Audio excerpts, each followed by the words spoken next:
This is Optimal Relationships Daily, episode 1290. He acts like a boyfriend, but he doesn't like the title. By Evan Marc Katz of evanmarckatz.com.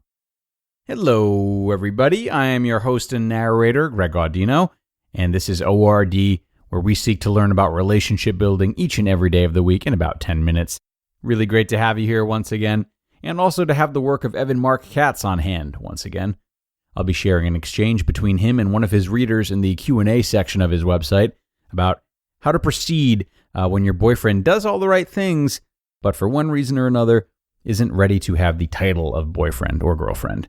So, let's see what Evan has to say on the matter as we optimize your life. He acts like a boyfriend, but he doesn't like the title. By Evan Marc Katz of evanmarckatz.com. I've been in an exclusive relationship with a man for 6 months now. He has shown up in every way and more. I had major surgery and he stood by me, slept in the hospital, and took care of me at my worst for my 3-week recovery. He just took me on our first trip away. He wants to see me every day and I love that. Basically though, I was blindsided the other day because after everything, he said that I'm not his girlfriend and he doesn't want the expectations that come with the title. Yet he says all the important people in his life know about us, family, close friends, the few of which he has, and that he doesn't want to be with anyone else. I asked what would change with the title. We already have exactly what a relationship is, and he checks in with me even though I don't ask that of him. He tells me to please be patient, that he's never been with a woman like me, one who trusts and loves unconditionally and makes him feel good when he's with me.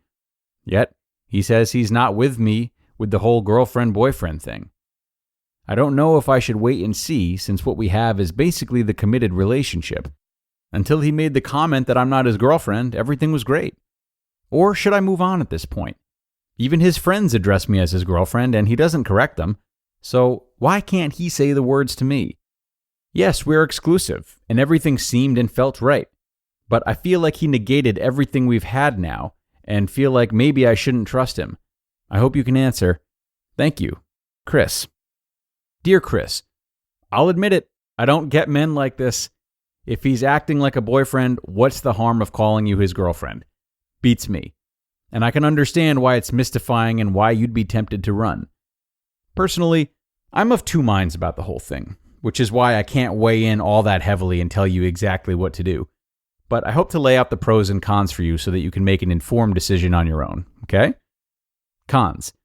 One of my dating credos is believe the negative, ignore the positive.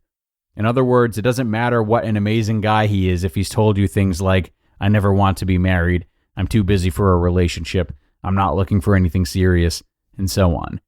Women waste years on men who said they want a casual relationship on their terms only, and then claim to be shocked when it turns out he was telling the truth. Next, I'm a big believer that good men do whatever it takes, within reason, to make their partners happy. Sometimes it's sleeping at the hospital or taking care of your dog or fixing your car. And sometimes it's saying I love you or referring to you as his girlfriend just because it makes you feel safe. And if I have one big opposition to this man's behavior, it's that he's standing on some sort of principle, putting his needs above yours, and refusing to take the very simple step of calling a spade a spade. Yes, you are his girlfriend. Add in the fact that he doesn't want the expectations that come with the title. And, well, this is one thing that I am not sure I'd be able to get past if I were you. Then again, I don't know how old he is. I don't know his relationship history, and I don't know his family history. Maybe he's really young and doesn't know how to compromise and please women. Maybe he's really old and set in his ways. Maybe he got burned by his ex-wife and is unduly cautious of making a mistake or making promises he can't keep. Maybe he comes from a divorced family where his father never said, I love you to his mother. There are lots of possible explanations for this behavior, which is what brings me to the pros. In your words, exclusive relationship with a man for 6 months now, has shown up in every way and more. I had major surgery and he stood by me, slept in the hospital, and took care of me at my worst for my 3-week recovery. He just took me on our first trip away. He wants to see me every day, and I love that. He tells me that he's never been with a woman like me, one who trusts and loves unconditionally and makes him feel good when he's with me. Those are no small feats.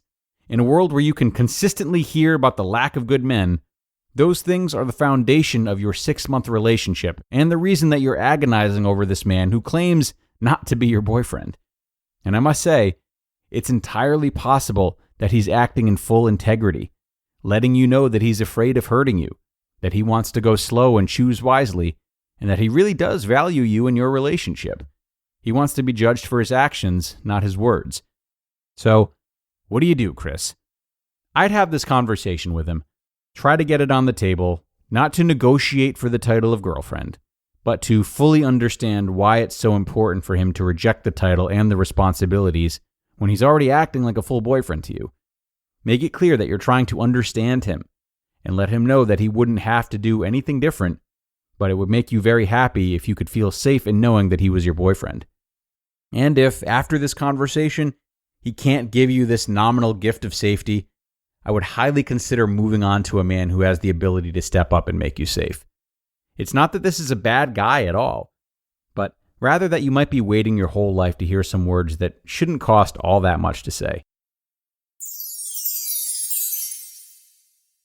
You just listened to the post titled, "He Acts Like a Boyfriend, but He Doesn't Like the Title," by Evan Marc Katz of evanmarckatz.com. And ORD listeners, we all know that learning to manage daily stress and anxious thoughts is something that everyone wants, but many of us don't know where to begin. Well, I recommend our sponsor, Noom Mood. With Noom Mood, you'll take the journey to mental wellness one step at a time.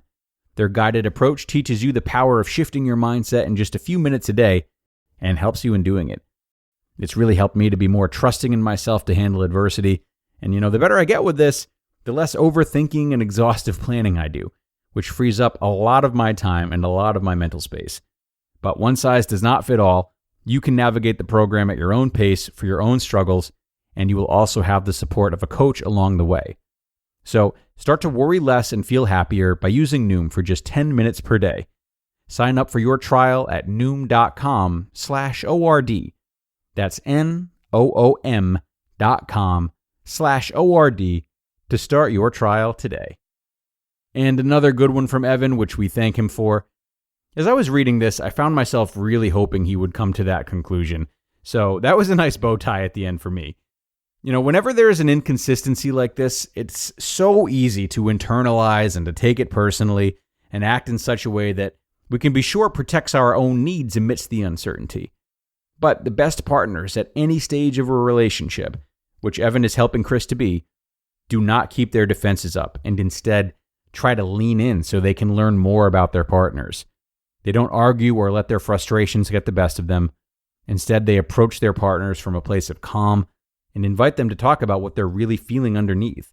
There's no judgment, there's just listening, so that they can first understand their partner at a deeper level before taking action that could significantly change the course of the relationship.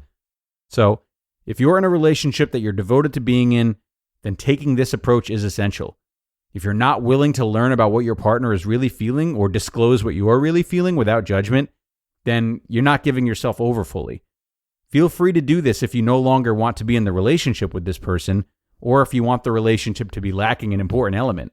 And sure, being completely vulnerable can be hard and take work, but making the attempt and reaching in rather than pulling away is a critical component to long-term happy relationships. So, great advice by Evan, empowering Chris to learn more rather than pull the trigger too soon, which will only strengthen her decision to stay with or leave her boyfriend. And that is going to do it for this episode, everybody. Another one in the books. As always, I thank you for being here, wishing you a great start to your week, and looking forward to seeing you again tomorrow for another post and where your optimal life awaits.